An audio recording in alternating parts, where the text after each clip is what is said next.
Did you see the stylish? Welcome to the Young IPA podcast. I'm James. This is Pete. G'day, folks. It is the 21st of April. This is episode 155, and we're going to have a thinky show today, I reckon. We've got a lot of very big discussions with a lot of very important thinkers, and we're going to put our thinking caps on. Fair enough to say, Pete? That is fair enough to say, James. Yeah, two great interviews, Adam Crichton and Chris Berg. Is that why you had one of your mum's scones before the show so that you could get that big brain whirring into action? Well, so fun, a bit of a peek behind the curtain for the listeners. I do like to carbo load just before a show, so I get a bit of a sugar hit. So usually I have a croissant just before we record when we're in the studio, but I need other ways of doing it. So mum made some scones. I'm not going to go into details about how those scones made it to my house, but safe to say that they are delicious. So anyway, mum's scones aside for half a second, we have the economics editor of The Australian, as Pete said, Adam Crichton. We're going to be talking about the economic effects of the shutdown and sort of like the changing a discourse where 2 weeks ago, if you said anything bad about the lockdown, you immediately were accused of wanting grandmothers to die in droves. And now it's like there's an actual discussion over what are the levels of lockdown we should be having, and where does the line get drawn? Now, we're also going to be talking to Dr. Chris Berg, who is Senior Research Fellow at RMIT, also the host of the Looking Forward podcast, which, you know, I know a lot of our listeners also listen to the Looking Forward podcast, and we're going to be talking about the government's app thing. Now, obviously, Pete and I, the one story that we saw this week that we really cared about was this app story. The government introducing, like, well, not introducing, but like sort of announcing that one of the ways they're going to fight coronavirus is the introduction of this new app, which tracks people's locations and who they've come in contact with so they can be notified. I mean, for civil libertarians, there's about 7 different words I just said there that are immediately terrifying. So we're going to be talking to Chris Berg later in the show about that. So we don't really want to go over the same ground twice. So we're going to, if you really want to listen to that right now, Berg's interview, the time code's in the podcast description, jump forward, then jump back to this because we got some other good stuff that we're going to be talking about, such as the protests in the States, Peter. Yeah, okay, protesters in the States. Yep, no, jumping straight into that. All right. Okay, so as you might have seen, there's been protests around the United States over the last few days in various states in regards to the lockdown. Now, Trump has tweeted out his support of the protesters, and people have been saying to Trump, you know, they're going against your policy. But he's argued that some of the governors have gone too far. Now, there was a poll reported in the Washington Post this morning that says 60% of Americans don't support the protesters. Now, I don't know how seriously you take that because it is from the Washington Post. But there you go, and I think that's probably about right. Look, I think Australia, this just goes to show that people aren't happy with the lockdown, and you can see that things like this are going to happen more and more as the pressure mounts. And I think Australia takes its cue a little bit from the United States, and people are starting to express their displeasure in the United States, and that will eventually flow through to other parts of the world. Yeah, I'm with you. Like, it's such a obvious thing that people wanted to put these protests out as, oh, look at these far-right extremists, look at them with their guns, look how stupid they are protesting coronavirus. Whereas, you know, sure, there were people at these protests that did have guns and were probably not there because, for the same reasons that Pete and I have sympathy with the other protesters, but there were a lot of people in these protesters who are laid off hospitality workers who do need these jobs to maintain their lifestyle and can't really get by on what the government handouts have been so far. And I have a lot of sympathy for people that are in communities that don't have a lot of high outbreaks. Like, you know, if you're not in a major city and coronavirus hasn't really hit your town, yet still you're not allowed to go to work because it's now shut down. I have a lot of sympathy for you saying, how come the rules apply in my town that should really apply in these major capital cities with outbreaks? Why am I not treated a bit differently because we don't have coronavirus here? Exactly right. Now, there is a lot of valid concerns that the protesters are raising, and I think you're right with that point about how it's being reported. You can see the difference with Fox News and CNN. I just read something this morning where it had a little video on Fox News which interviewed a gentleman who was at the protest, and he was pretty articulate. He said, I understand that the government's trying to protect people and people are scared, but, we can go back to work with social distancing. If people are worried about that, then they can remain in their homes, and that's fine as well. CNN reported that someone had a sign saying, Jesus is my vaccine. So Yeah. it's interesting, the different take from the two news networks there. Can I just point that up? Can I pick that up? The Jesus is a vaccine guy, because that same guy got brought up on Sky News today. They were talking to someone from the United States Research Center or Policy Center or something like that. But anyway, it was on Sky News and they were talking about how stupid that sign was. It's like, stupid people go to protests on both sides. Breaking news. Like, that doesn't mean that everyone in the protest was immediately going like, yeah, Jesus is my vaccine. You found one person that had that sign and you're like, well, the rest of the protest is moot because this guy turned up, therefore all their points don't stand up. And the people that, like, you know, every side of politics does this. They go, look at this protest, look at this stupid person we found at this protest, let's laugh at them. Congratulations on being smarter than someone else. Like, big round of applause. I mean, what do you want? Do you want a cookie that you're not the guy with the Jesus is my vaccine guy? Congratulations. Yeah, exactly. No, you're right. And you can see that flow through in the reporting in Australia. Like, Australians who watch, you know, ABC News and even Channel 9 and Channel 7 will definitely be able just to fob this off as, crazy Americans. What a crazy place the United States is, apart without actually having to engage with some of the pretty valid points these people are raising. Yeah. I mean, yeah, like you said, these protests will start happening in Australia if the lockdown keeps going and people, you know, the Northern Territory hasn't seen a new case of coronavirus in 2 weeks and they still have the same lockdown laws as the rest of us from the federal level. I mean, there will be some levels of protest against this in the next couple of weeks, I'd imagine, unless some of the more restrictive lockdown measures get curtailed. Right, and I did notice actually as well, in addition to that there were 4 sheriffs in Michigan who are refusing to enforce the governor's lockdown. So there might even be things like that where maybe police start to not worry about enforcing some of this stuff. But anyway, we'll see how it unfolds. And my last point I want to make about this. So if you go, people shouldn't be protesting on this one. The lockdown is important. You also need to at least listen to the fact that there are these protests, and if they gain momentum and they pressure politicians into just letting the economy rip like a quick Band-Aid off, we're going to have a second outbreak of coronavirus. It's going to be just as bad as the first one because, and it would be because people have pressured the government into doing it. You need a gradual easing of restrictions. You need it brought in at a good time because if you just let it rip like a Band-Aid, people are going to suffer and we're going to be in the same situation again in like 4 weeks' time. That's right. Now, should we move on to our next one, James? Yes. Okay. All right. So, bit of background on this one. So I think this is the biggest story in Australia today is Virgin going into administration, voluntary administration. Now, it is a bit more, I'd say, a drier topic than we usually do on the Young IPA podcast, but it is important. So as a way of doing it, you set it up, Pete. Yeah. So basically, James really wanted to do this topic, and I sort of thought, this is a bit the Australian, this is a bit Sky News. I don't know if this is really our vibe. But James is insistent. He cares about this stuff.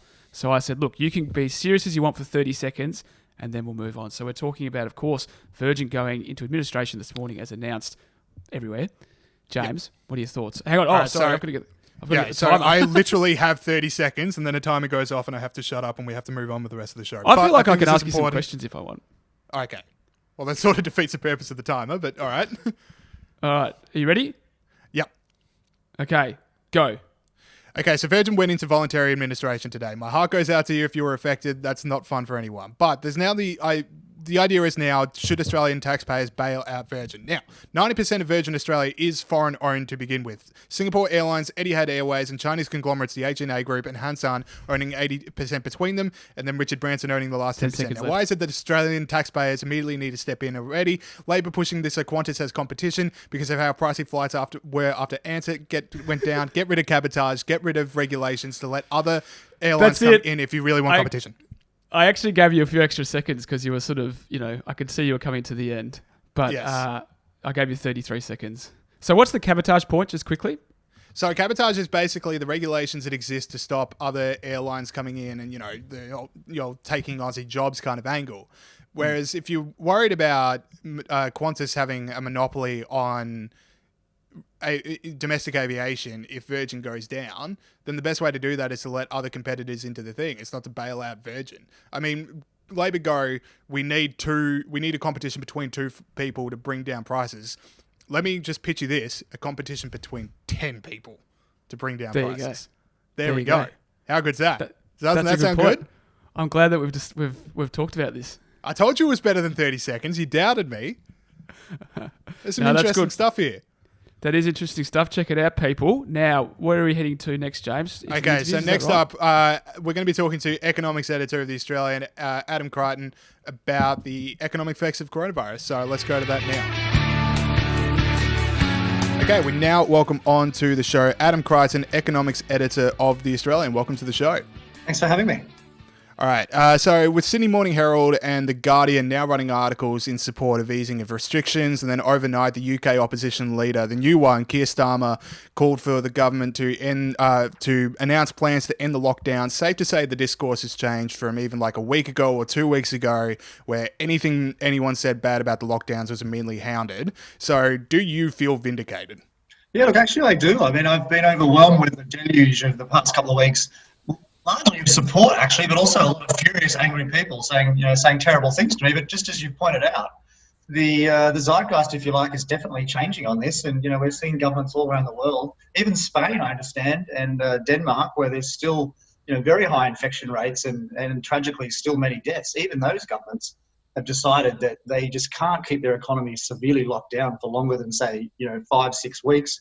I mean, it seems like in Australia, we just saw this week the Prime Minister's press conference, of course, and now he seems to be moving very much away from this idea of 6 months of some sort of lockdown to perhaps maybe in May, the middle of May, which actually I might add, I've been saying to all my friends for the past few weeks, I thought that they would be lifted in May. So I do actually privately feel actually quite vindicated, even though I haven't written mid-May. I've been saying it a lot, and it seems like mid-May will be kind of D-Day, if you like. That's right, Adam. Now, you wrote a piece on Tuesday that had a huge impact. A lot of our listeners loved it. A lot of IPA members loved it. It was called "We May Be Overreacting to an Unremarkable Coronavirus." Yeah, well, I didn't choose the heading. Just remember that. Oh, no, I enjoyed it as well. So how would you say we overreacted?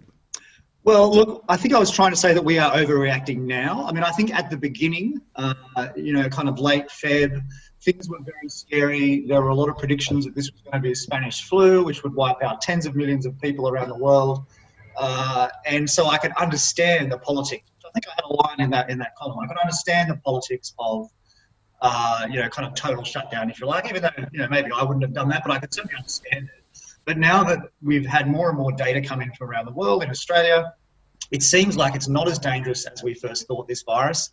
It's certainly not dangerous for people under 65. Now, look, I know there are, reports out there of, there are some tragic cases around the world of people in their 40s having died. But, remember, the world is a big place, and 60 million people die every year in the world. So I think, it's wrong to focus on 1 or 2 deaths. By and large, it is not dangerous for people under 65. We know that now. It is for people over 65. And I think maybe that should lead us to some conclusions about how we should manage the virus going forward. Yeah, I definitely think that the sort of herd immunity thing is like the natural conclusion to all of this. Like, as you say, you can't shut down an economy for 6 months. Governments are starting to really wake up to that if they weren't awake already. And I think it's now just a matter of like figuring out how can hospitals work through the workload that is going to come? How do we make sure that the old and the vulnerable are safe and the rest of us can go back to work and make sure that the country doesn't stop? Yeah, well, the interesting thing about the health system in Australia, at least, and of course health systems overseas have clearly been overwhelmed. I mean, we can see that. But here, from what I'm hearing, and I haven't written articles about this, but just anecdotally, there are hospitals with the most capacity that they've ever had. There's whole wards that have been cleared waiting for an influx of coronavirus patients, and they have just not come. Indeed, New South Wales, the most affected state, of course, has something like 5,000 ventilators, maybe 3,500. But anyway, only about 25 of them are being used. So this idea that there was going to be a swamping of the health system, that very pleasingly hasn't happened. But you'd have to say that given there's that capacity there, we that's an argument that we should start lifting the restrictions. Because one of the justifications in the first place, I thought, for the restrictions was that the health system couldn't handle the infections. Well, that's no longer an argument. At least in Australia, it's not. So that should give us cause to tentatively lift some of these restrictions. Adam, you wrote over the last week that Sweden and Japan, for instance, have not imposed lockdowns, yet have far fewer deaths as a proportion of their populations than Spain, Italy, or France. What lessons do you take out of that? Yeah, well, look, they certainly do. And look, I mean, I haven't run any statistical analysis, but if you just cast your eye over all the countries and their death rates and whether or not, just broadly speaking, they have locked down, it is an extraordinary struggle to see a correlation between lockdown and fewer deaths. And I think that it's going to be very hard for statisticians going forward to tease out that, actually, because, as you just said, there are these extraordinary outliers where you have, countries like Japan and Sweden where they have not really locked down at all. And indeed, they're not the only countries, by the way. I mean, I think Taiwan and South Korea are also versions of that. And they don't have anywhere near the same level of infections and deaths as France and Spain. Now, look, maybe it's a timing issue. Maybe those other countries didn't introduce at the right time, but you're starting to split hairs at some point. Yeah, so you're the economics editor of The Australian, someone who's very across the economic effects of what is happening. Now, even if we get to May and the restrictions begin to ease up, things are already pretty bad right now. So you're the economics editor, how bad are things economically out there right now? Well, globally, they're very bad. I'd probably say globally worse than for Australia. It seems so far the damage in the US, the world's biggest economy, is just horrific economically. I mean, 16 million jobs lost in just a few weeks. That's just amazing. And we saw this week with retail sales and industrial production falls that haven't been seen since the Second World War. So that looks very, very dire there. Well, I know overnight President Trump is talking about restarting the economy. I think that's a positive thing. That'll be seen well, I think, by business and households. For Australia, look, even if, May the restrictions start to be lifted, I imagine they'll only start to be lifted. There'll still be a lot of restrictions. So I still see, kind of a very significant contraction in economic output in the second quarter. That's the conventional wisdom now. It'll be about 9 or 10% if you look at what most economists are forecasting. That will be the biggest contraction since the Great Depression in the early 30s. Now, of course, things have changed a lot. This is a government-mandated shutdown. It's not been caused by the business cycle. So that makes this very unusual. So the positive side of that is that when the government lifts the restrictions, hopefully things just suddenly bounce back. Now, that's a big unknown. We don't know. Certainly, the longer things are shut down, the less likely they are to bounce back quickly. Lots of small businesses will basically go out of business the longer the lockdown is in place. They won't be there at the other side. Now, of course, the government's spending a lot of money to kind of keep things in hibernation. But this is a big experiment. We've never seen a government try to do something like that before. So, we're in the dark a bit. We don't know kind of how permanent the damage will be yet. So, Adam, in one of your articles, you're saying no one's saying we should just let her rip and open everything up again straight away. What are the things that you think should happen first, and in what order, and things like that? Well, look, I live in New South Wales, and here, you can't go to the beach. You can't be outside with 3 or 4 people having a picnic. You can't sit on the park bench. We have this ridiculous inconsistency where illegally lots of retail shops are allowed to be open. Department stores are allowed to be open. That's a good thing. But, of course, there are other rules that say you can only be outside if it is essential. So, I mean, I thought of actually just on the weekend going to JB Hi-Fi to have a look at some stuff, and I thought, well, they're open, but actually it's illegal to go and have a look because that's not essential. So those rules are totally inconsistent. So certainly I think they need to be made consistent, and I think it should be okay for people to go shopping if they want to stores that are legally allowed to be open. So I think just those common sense things right away. I mean, look, I can understand, limiting large gatherings to 50 or whatever it is for a while. That's not a huge constraint in the big scheme of things, but certainly limiting it to 2 is an enormous constraint on our lives. So I think I would really like to see that lifted soon. Oh, and also I add schools. I mean, schools. I just do not understand why there are so many children at home, students at home, when all the evidence, as Greg Hunt keeps saying, the health minister, is that there is no argument for keeping children at home. So I don't know why the state governments are encouraging that or implying that there's a good argument that they be kept at home. Well, this all for me leads right into your article today. Now, we're recording this on Friday, so your article on Friday this morning said that a fifth of Australians feel they feel depressed most or all of the time, according to a new weekly survey which tracks attitudes to coronavirus crisis. Now, you can say that a lot of that anxiety and depression might be related to coronavirus itself, but I don't think that I doubt it, to be honest. Yeah, exactly. I think it's people that have lost their jobs, people that can't visit their friends and family, and people that can't do the things that give them meaning and joy in life. Yeah, look, I think. I mean, the question didn't drill down as to what was the source of the anxiety, but look, some people would be worried about the virus, although I imagine a lot less so than were a few weeks ago after they'd been reading the press and just realising that for the vast bulk of people, this is not a huge risk.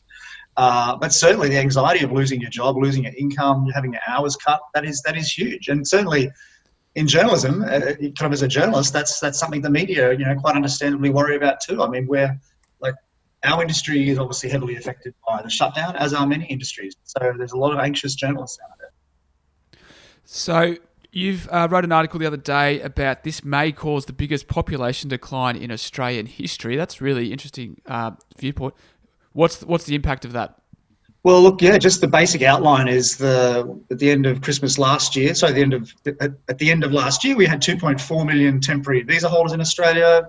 Conservative forecast is that will fall by about 600,000 this year, which is a huge amount. Now, if we have natural increase in population of maybe 200,000, that's still a 400,000 decline, and it's a 400,000 decline too in students and temporary workers. So that will obviously have a massive impact on the housing market, for rents, especially in pockets of Sydney and Melbourne where there are lots of students and lots of foreign workers and backpackers and so forth.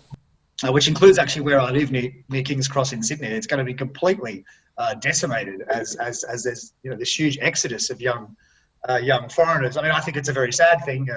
I notice it saddens me a bit, but some Australians are actually quite happy about the exodus in people. But so this, it definitely splits people. Whether this is a good or a bad thing. I think it's a bad thing. Certainly, it blows out of the water the government's ability to grow the economy kind of easily, because if they don't have net overseas migration, which they've been relying on, frankly, for years to power the economy. I mean, the next 3 years, they had in each year penciled in 270,000. That's just not going to happen. So it's going to have a massive effect on the budget. And, one good thing is it's going to force governments to think about how they can grow the economy productively rather than just rely on more people. There's nothing wrong with more people, but you can't just focus on that. And I think that's what governments have been doing in Australia for far too long. Yeah, it's a huge challenge. Adam Crichton, economics editor of The Australian. Check out all of his work that he's doing over there. Thank you so much for joining us on the show. Thanks very much. Okay, thank you to Adam Crichton, economics editor at The Australian. So let us go to some heroes and villains, and then we've got Chris Berg at the other side. Sorry, heroes of the week, the Grunt the Big Freedom Snort. People that have been on the show for a while know the snort well. If you're new to the show, Grunt the Pig was a pig, is a pig, still alive, still kicking, still being a pig. Over in Wangaratta, I believe it was. Yeah, Wangaratta. And he got fined by the council for walking around being a pig. Apparently, that's illegal. So, if there's no greater voice for freedom in the world today than a disobedient pig, I'm yet to hear it. So, the Grunt the Pig Freedom Snort is someone we award for people that have stood up for freedom and against bad things in the world. So, Pete, who is your hero of the week? Well, James, last week I gave my hero of the week to the ABC. This week, another left-wing figure, Jacinda Ardern, New Zealand Prime Minister. Jacinda Ardern. A lot of people say Jacinta. That's incorrect. It's Jacinda. I don't think I've ever spelled her name correctly in my life. I reckon it's so easy. Anyway, she is my hero this week. Prime Minister. She has announced that her and her other ministers will take a 20% pay cut lasting 6 months to show solidarity with those affected by coronavirus. She said, James, it's important that the government's most highly paid politicians show, get this, leadership and solidarity. Imagine that.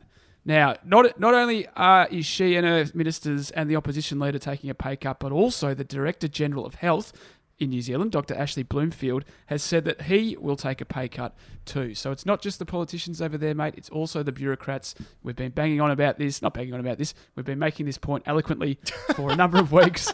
Us and the other people. Good save. Seamless. No one would have noticed that one. Is that the government is, in many circumstances, rightly putting people out of work. The least they could do is make bureaucrats take a 20% pay cut and take a pay cut themselves. We talked last week about the Victorian politicians who took a pay rise, and there's been and the bureaucrats in Queensland who've attempted to also get a pay rise. It's completely unconscionable that highly paid bureaucrats and politicians shouldn't be taking a pay cut. And Jacinda Ardern, you're my hero for showing leadership and solidarity. Pete is, he's a man of principle, okay? Some days he's going to see the ABC as a hero. Some days he's going to see Jacinda Ardern as a hero because he's a man of principle and not a side. Yeah, that's right. Exactly right. I'd play the ball, not the man. Did you just say Jacinda, by the way? What Jacinda?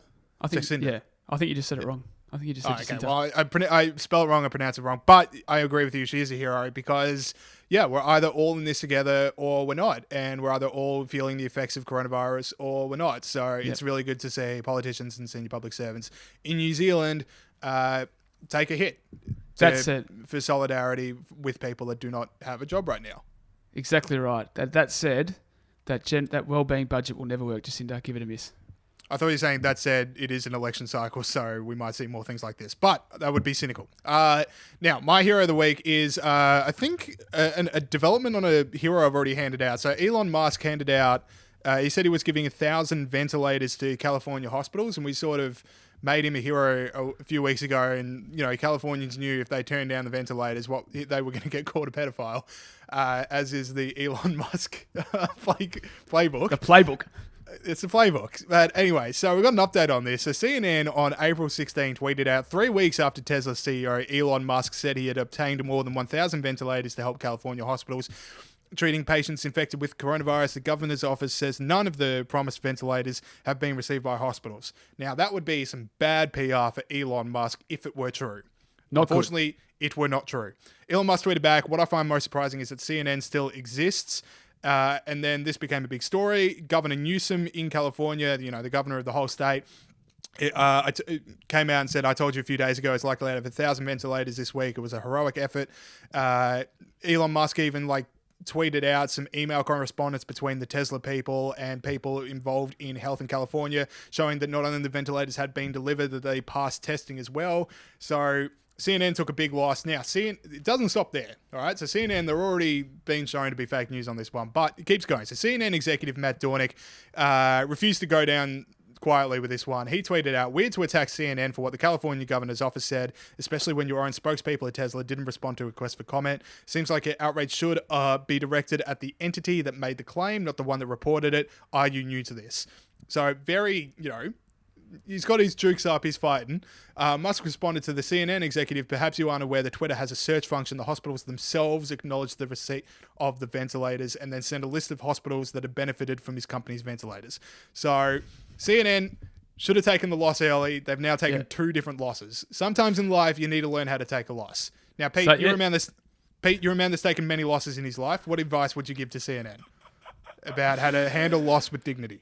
Well, sorry for talking across your punchline then, James, because I did see that coming eventually. But you have to learn to quit while you're behind. You've taken a bloody nose, fine. Retreat, lose the battle, but then win the larger war. No, I think Elon Musk, he's been villain a couple of times, hasn't he? But now he's been hero twice, so he's just one of those characters. Yeah, well, there we go. So, hey, am I not playing the ball as well as Peter Gregory? This is a show of principle. Right. Show of high principle. Because you haven't got a lot of personal affection for Elon Musk. You sort of he gets on your goat a bit. I think I'm everyone wants to go to space. Why does Elon Musk get to be the guy with all the big ideas? I want a rocket ship to Jupiter. Do I get the same sort of media love as Elon Musk when he says I want a rocket ship to Mars? With all due respect to your efforts to go to Mars, I think Elon is tipping in a bit more money and effort than you. Yeah, but both of us have been to Mars the exact same amount of time, so I'll believe it when I see it. Whack. All right, well, let's get on to villains. Okay. It's funny, that's such a big sledge after we've just made him hero. Anyway, let's go to villains. You made me do it. Anyway, don't sue us, Elon. Okay, villains of the week. So this is footage of a fake nudie run for Extinction Rebellion. As Extinction Rebellion protests enter their 6th day. There we go. James loves that clip. It is a fake nudie run. None of those people are nude. as a result, we call We've gone people... from a high principle show to nudie runs. Yeah, no, exactly. It's a Oh, a roller fake coaster. nudie run. That's the point. Anyway, so they are the Fake Nudie Run Extinction Rebellion Award each week for villainy and fighting against freedom. James, who is your nominee for this week? So this kind of goes over the same ground that we were talking about when we talked about the US protests against coronavirus. So Patton Oswalt, comedian. I actually like his comedy. He's a pretty funny guy. Some pretty good stand-up albums out there. I've got pretty much all of them on Spotify. His Twitter, however, is basically insufferable at pretty much all times. I don't know why I still follow it. But on April 19, I did wake up and check Twitter, and I saw that Anne Frank was trending, and I thought, this cannot be good. There is no way this is trending for a good reason. So Unless there's some kind of anniversary. Okay, and that's not a great thing to have. But anyway, Anne Frank, the number one trend on Twitter, and it's because of Patton Oswalt. So here's what he tweeted out April 19. Anne Frank spent 2 years hiding in an attic, and we've been at home for just over a month with Netflix, food delivery, and video games, and there are people risking viral death by storming state capitol buildings and screaming open Fuddruckers.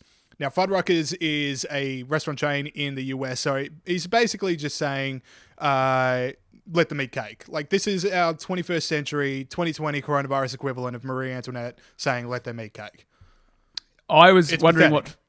Yeah. I was wondering what Fuddruckers was, so thank you for teaching me that.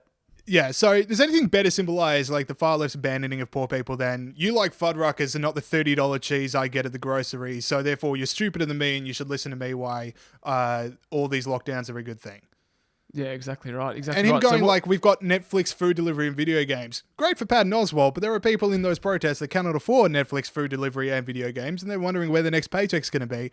So it really is like, he could have tweeted out, why can't poor people have nice things like I do? Yeah, he could have tweeted that. And the other thing is the Anne Frank thing has been done to death. It's not like he feels so smart that he invented that, but literally as soon as Yeah. we got put in And lockdown. as his point, we can only ever protest things if it's as bad as Anne Frank. Yeah. Yeah. There you go. Which is... Right. Yeah, anyway, sorry, Patton Oswalt, you're a villain. That is Have a crap villain, tweet. Patton Oswalt. Where can people find his stuff? What do you mean? The tweet? No, Patton he's Oswalt's like Twitter? his comedy on the internet. I don't know. Just Google it. I don't know, mate. Yeah, the internet. Usually we give people a plug, but I guess, not a villain. He's not some struggling too-big comedian. He's been famous for 20 years. Support your struggling indie artists, people. All right, so my villain Like is... Patton Oswalt. He's been in 100 movies.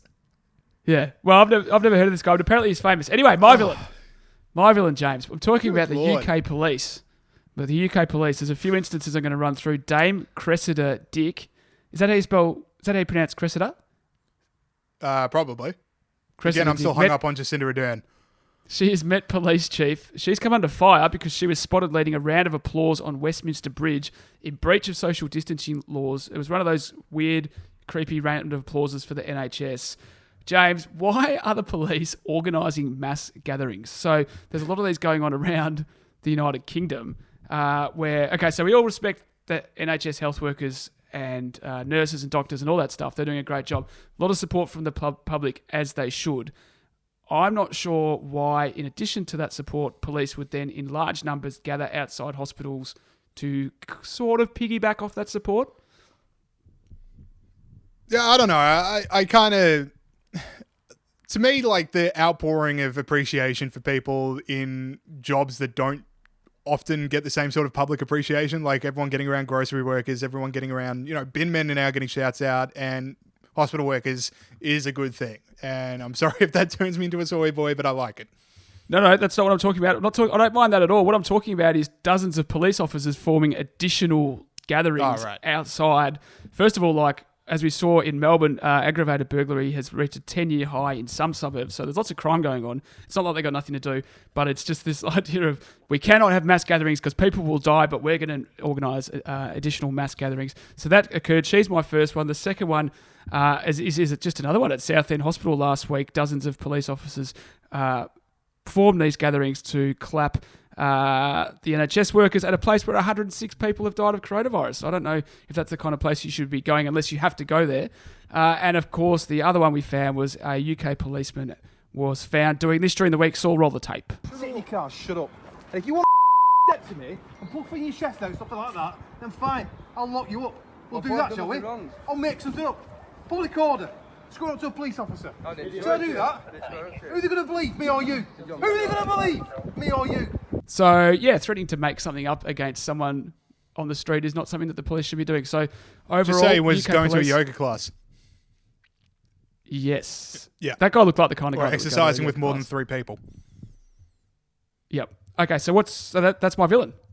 All right, sweet. Let's go to our interview with Dr. Chris Berg.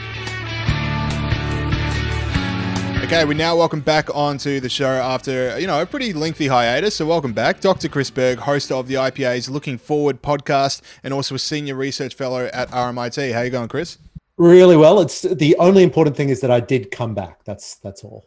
That's what I say. It's yeah. Sorry, I've just dropped my mic, so just making sure everything's still recording. We run a tight ship here at the Young IPA podcast, Chris. This isn't like Looking Forward. Professional. But anyway, Chris, let's talk about it. So Scott Morrison says one of the keys to fighting coronavirus is this new app being developed that can trace people who've been in contact with someone with coronavirus, give you an update as to whether or not you need to self-isolate. It was mandatory for about 3 hours, then it wasn't. It doesn't track your location, but then it also tells you who you've been in contact with at all times. So what exactly is going on here? Yeah, so I mean, the idea of having a contact tracing app is not a bad one. Contact tracing right now is one of the most powerful tools we have to try to manage coronavirus infections. But right now it's done completely manually. So it's literally people in the Department of Health making phone calls to people that you may have been in contact with if you test positive for COVID-19. Having some tech solution to that, or at least having that as part of the picture, is an idea that's been adopted by a lot of governments around the world, and some of the most successful governments at tackling this, like Taiwan, like Singapore, like Hong Kong, and so forth. So it's not a new idea, and it's not surprising the government's going to do. It's got a lot of really challenging privacy problems, and I've got some concerns about the government's policies, but some other things that they're doing not bad with as well. So, Chris, I noticed that one of the things the government said about this was that they would make sure they deleted it when the pandemic was over. Like, that's going to be really easy to figure out when this pandemic is over. Are you concerned that we've seen the government in the past abuse data that they've kept off people and use it for different things than they said they were going to use it for? Are you concerned about that?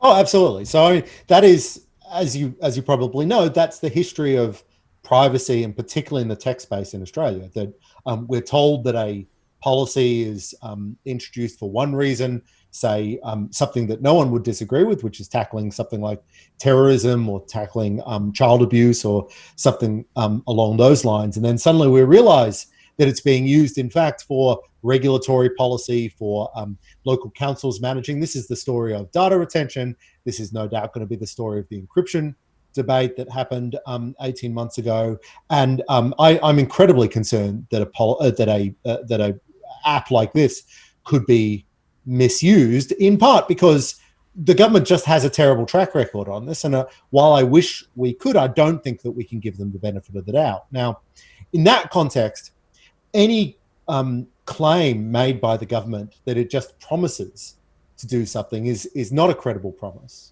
And we need much more than that. I'm worried that the government thinks that a promise would be sufficient to mollify our concerns about privacy. I think we need much more serious privacy protections in any tech solution, and I'm worried that we're not going to see them in time. Yeah, let's not skip over how bad the government has been in the past. Over I rarely skip over that, to be honest. Yeah, but let's unpack this a bit. This is the same. We've had some Western Australian Fisheries Board had access to people's metadata for a while there. Like, that was something that's come out recently. Yeah. To give the government all this power to track people, and I get it, coronavirus is serious, technology is the way we're going to be able to stop the spread in the community. But giving the government this much power to track people, how many other government agencies are going to have this? Well, that's right. So I was very involved in the data retention debate 2013 to 2015 or so. And the constant refrain from the government was do you not care about the risk of terrorism? Then it was, do you not care about the risk of terrorism and serious child abuse? And then suddenly it became, do you not care about terrorism and serious child abuse and other serious crimes, of course, and other crimes such as that. And we were promised that regulatory agents wouldn't have access to this data. Within 6 months, regulatory agencies had access to that data. The government just is not trustworthy on that question. So now there is a way then, or there is a way forward in this. I'm not suggesting that we just holus bolus oppose every proposal that the government makes. I'm just saying that the barrier that they need to surmount for us to trust them on these technologies is much, much higher, and they need to explicitly tackle the fact that they have lost our trust in the privacy space over the last decade. So you don't rule out this as a tactic to fight coronavirus at all. You just think it should come with certain controls so that we make sure it's not abused. Would that be correct? I think it's more than just controls, because I don't want there just to be an ombudsman or something like that. I want to do things like, I want to be able to observe the source code, which apparently the government is offering it as an open source app. So that's really good. But more importantly, I don't want any central authority, whether that's the federal government or the state government or even private companies, to hold the data themselves. Now, there's a lot of solutions to this challenge that allow us to do the sort of contract tracing that I think the government really thinks that we need to do, while also protecting our privacy simultaneously. And there's a lot of really exceptional research being done on this. There's exceptional design models being built. Google and Apple have come together to build a privacy preserving contract tracing app. I'm not saying that their model is perfect, but it tells you that there's lots of really strong liberty protecting approaches the government could take. When we see the app they release, we will know whether they have been paying attention to any of that research, that development, that enormous entrepreneurial tech activity. Yeah, I don't know a whole lot about the Google and Apple tracking apps, but is that the same sort of problems, but it's just a private company over the state, or are you more confident having Google and Apple think of something than you are a government body? Look, as I understand it, it's not the same. It's not like a company would be keeping it, whereas a government would be keeping it. It's much more privacy preserving in that sense. And I would not at all be willing to, I would not be comfortable with the government doing this as much as a private company would do this. I'm not comfortable with either of those situations. But it does show you that there's really exciting research and there's really exciting development being done here. And so what we need the government to do, our government, is to follow best practice and perhaps even do some pioneering thing. Now, the chances that they're going to do that, I worry, are worryingly low. But nonetheless, when the government comes up with a solution, and if it is unacceptably privacy violating, then we should know as citizens, as voters, that they had declined to choose a better choice. They had declined to protect our privacy when given the option of doing so. Is this sort of, you talk about this a lot, so you work at the RMIT Blockchain Innovation Hub. Is that the correct name? That's the one, Blockchain Innovation Hub. And a point you guys make a lot, which I really think is important, is that the thing about some new technologies like blockchain and like what you're talking about with regards to this app is that they don't require us to demand our rights back from the government. We can just protect them and not give them to them in the first place and still achieve the same outcomes. Is that another example of this, do you think? Yeah, it well could be. And we have the chance to simultaneously protect our rights and protect ourselves against the risk of infection from this disease, from this virus. So this is as you say, this is a nice pivotal moment where we see governments have a choice to make. Are they going to protect our privacy and protect us against harm? This is a thing that government should be trying to do. Or are they just going to ignore our liberties while tackling the immediate challenge in front of us? Yeah, there's another point to this, which is like, let's say you think that the government should be doing this. This is the sort of stuff that's going to fight coronavirus. You trust the government to do this because they're ultimately responsible to the people. There's also the idea that hackers are going to get to this information as well, which is something like... there's all those reports that came out over the last couple of years about the amount of cyber attacks on the Australian Parliament. I mean, that's pretty useful information for people that don't want to see Australia succeed as to where their population is at all times. Is that another concern? Yeah, no, that's absolutely right, James. So often we're told in privacy debates in general that it's okay because the Australian government is a relatively good government by international standards. It's very democratic, so we can vote the parliaments out if we don't like what they're doing. So what is the real concern? If they collect information about you, they're going to protect it. They've got some really smart people. The bureaucrats, by and large, aren't that corrupt. So why would you be concerned about them protecting it? Now, I don't really agree with that because individual bureaucrats tend to violate your privacy, even if I may trust, Scott Morrison personally or something. Not that I would. But nonetheless, the risk is not necessarily that your own government is going to violate your privacy. The risk is very potentially what are the other governments going to do? Because, of course, we know that governments have a habit of hacking each other, habit of tapping each other's phones. Once we create these massive databases, it makes a honeypot for which other governments, other bad actors, maybe online criminals and so forth, will be able to target, and will be able to target in their own interest. The goal in any situation for us as citizens in a republic of technology, which we are, should be to minimize the stuff that we're sharing with everyone. And when we do share it, we should insist on the highest standards of protection. We should not just accept, Australia is a democratic and relatively free country, so what have you. I don't think that's how we should approach these problems. I certainly hope that the government isn't assuming that we will accept a contact tracing app on those grounds.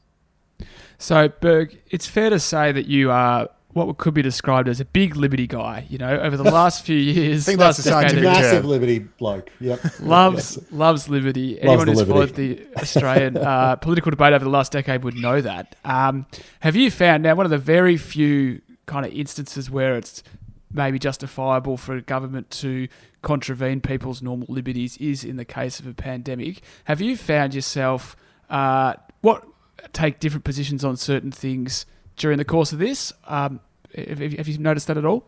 Yeah, look, of course. And there's very few things that I would have the government do.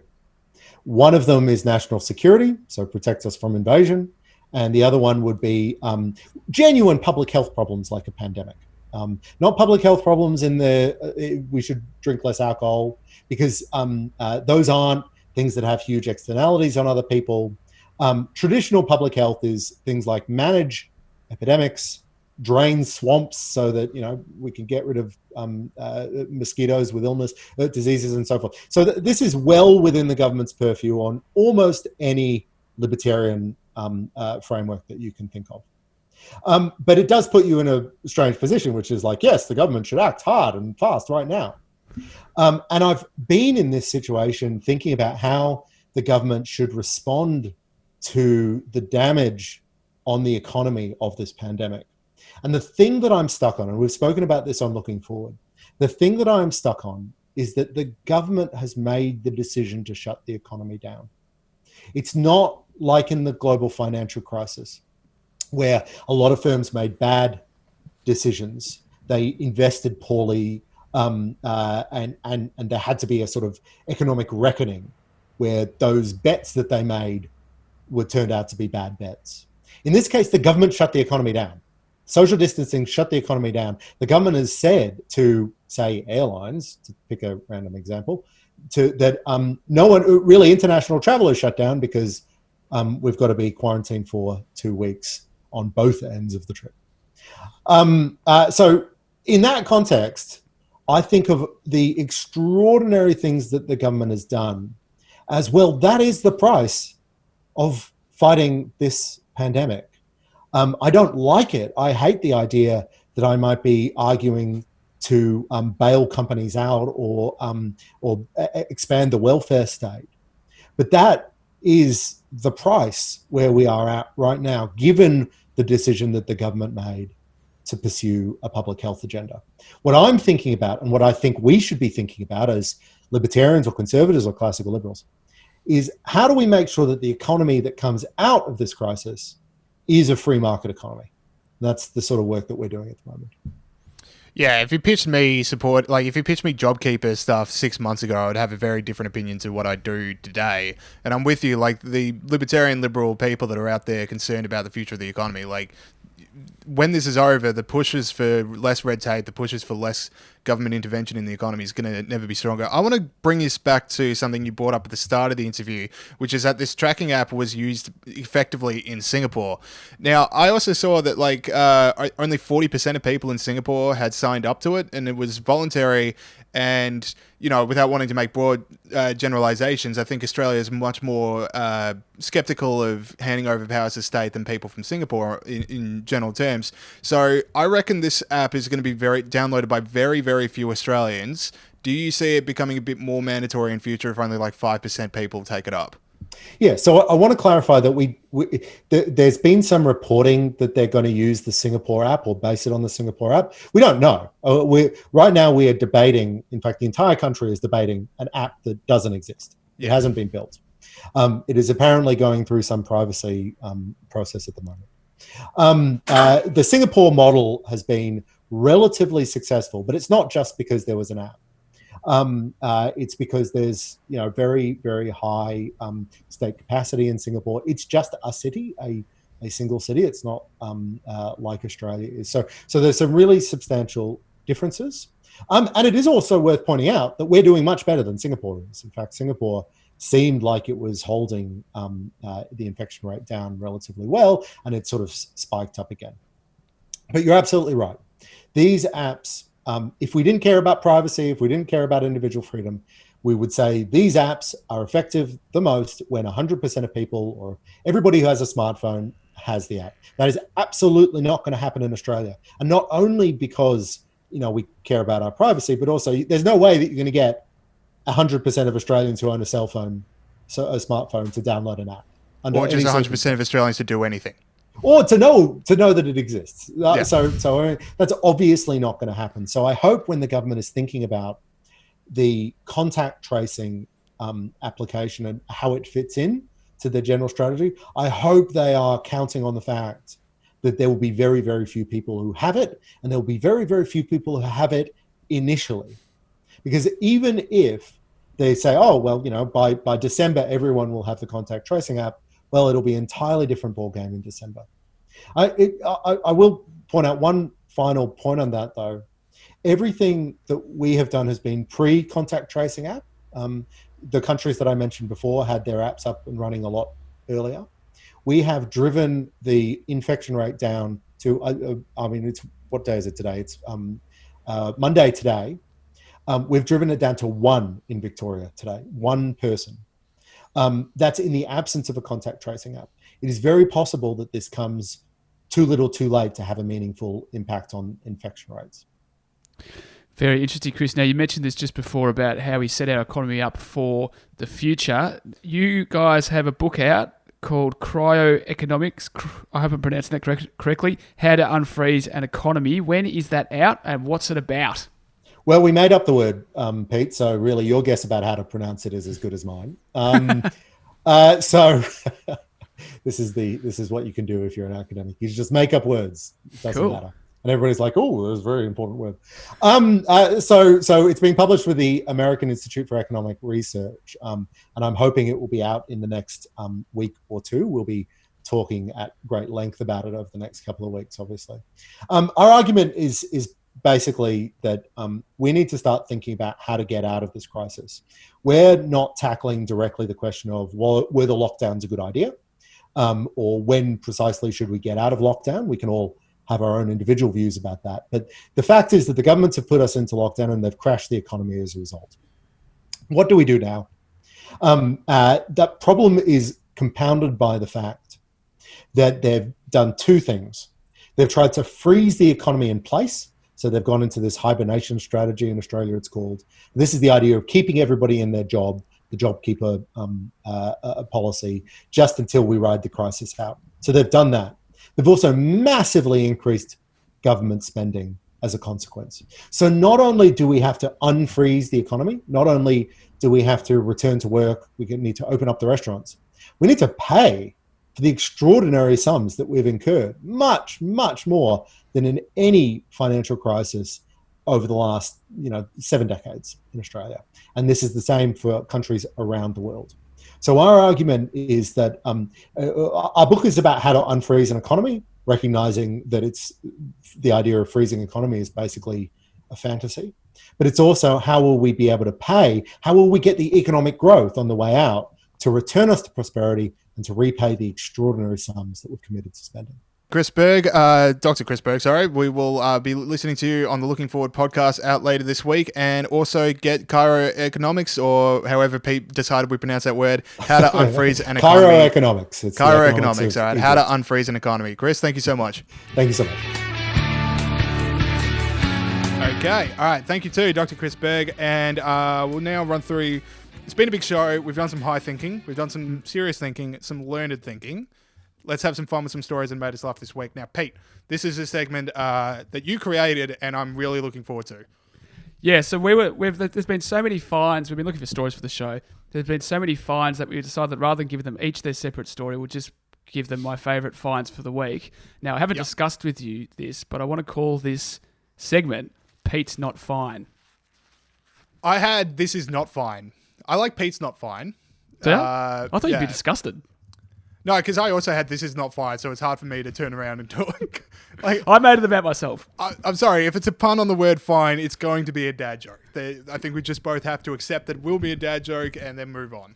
All right, let's do it. So for the duration of this virus, we're gonna do Pete's Not Fine. Now I'm gonna rank these in order of how funny I think they are. Which means I had to lead out some that were pretty not sad. They were sad and not funny. And James, you can tell me if you think I've got the order right. Number 1, Sunbury teenager who broke social distancing rules 5 times in 10 days. Persistence. Is this number 1 as in this was the funniest, or are we counting up from 3? Yeah, up from 3. Well, yeah. So when I said 1, I meant 3. Yeah. So this is the least funny, but of the short list of funny. Sunbury teenager fined 5 times in 10 days. Yeah. So this is for bronze. Number 2, Victoria Kid Police. loves to party. Just 18. When I say teenager, he or she is 18. Victoria Police have handed out 65 fines to those attending an 8-year-old's birthday party for breaking social distancing measures. Police were forced to break up the party after a tip-off from a passerby who saw parents and children gathering in the yard of a Bayside property. So by my count, if we're giving people $1,600 fines for this stuff, and there were 65 people, that's just over $100,000 for Vic Pol end of season trip. You beauty. Was it 16,000 each or 26,000 between the entire party? So I'm assuming there's $1,600 fines. Yeah, I saw 26,000 party just based off the $26,000 for the whole party, not 100,000. Okay, I didn't see that, and that was my rough calculation. So what you saw in the news is probably right. That's a bit rough for party entertainment, by the way. Just hire a clown next time. Don't get police to show up and hand out $26,000 in fines. Well, it was a passerby. I mean, what kind of passerby sees a group of kids? And anyway, we've bagged passerbys enough. Now, number 3. I hope that passerby never sees a school. Yeah. Yeah, exactly. If they get really scared about kids gathering near adults, I just don't look at a school. Yeah, no, don't worry about it. All right, now the final one. This is my favourite. 43-year-old. This is New South Wales. 43-year-old Fairfield man was pulled over with a passenger in Potts Point while driving a McLaren. I'm no car guy, but apparently McLarens are good. He said to the police he was driving a Woolloomooloo, great name, to buy petrol. Now, police issued him with a warning, and the driver then changed his story to claim that driving was a form of exercise. And then when the police didn't buy that, he said to the police, "Do what you want, mate. I don't care. This $1,000 fine won't hurt with my $15 million." So he's got a few things going on there. First of all, he lied about going to get petrol. Then he said exercise. How good's that? Driving's exercise. And then he just said he's rich and he doesn't care. Yeah, well, I'm going to give it to the birthday party. I also saw there was a someone called the cops on someone, I think it was in South Australia, because there was like a burnout party and there were 13 cars that were there. They weren't caught doing burnouts, but they were all fined for breaking social distancing because they were all in cars gathered together. But it strikes me that if you're in cars, then you're not in a crowd because you're all in a car. Was it Like, people? do they find traffic? Was there more than one person in the car? Maybe. Maybe, but like, you know, like at that point you're just finding traffic. Yeah. Anyway, I vote for the birthday party because Interesting one. I think the first guy, I'm not going to say it. Sorry, don't know what I can get away with. Anyway, let's move on, shall we? Yeah, let's move on. All right, all right, so Malcolm Turnbull's book is now the thing that people are trying to talk about when they're not talking about coronavirus. I won't be I'm not that interested in what Turnbull has to say. I think I speak for what seems to be the majority of Australians because the book is already on reduced price, so they're struggling to move copies. And one of the reasons is, fittingly, this is the most leaked book in Australian history. I know 6 people who read the book and none of them paid for it.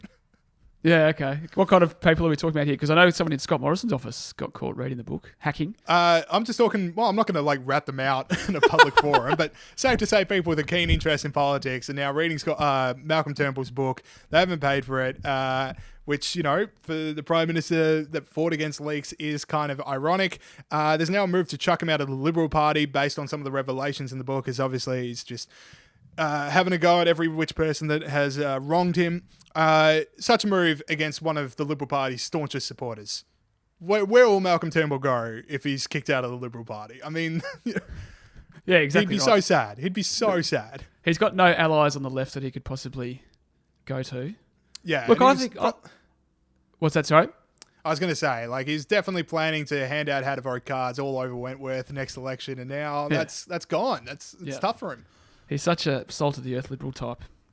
Well, to me, Malcolm, this book reminds me of a simpler time, James, when, you know, leadership battles were our major story. You know, it sort of harks back to the good old days when they were just knifing each other and we all had jobs and it was great. Yeah, bring back sports rorts. I miss sports rorts. Yeah, exactly, sports rorts. Remember when our biggest problem was like a dunny footy club in Kalgoorlie having an extra dunny for no reason? Yeah, there's like an Onion headline that gets wheeled out for this sort of stuff. They made it a few years ago, but it's like a nation yearns to care about stupid stuff again. Yeah. I really want to care about stupid things. He's still not happy with Matthias Cormann, though, is he?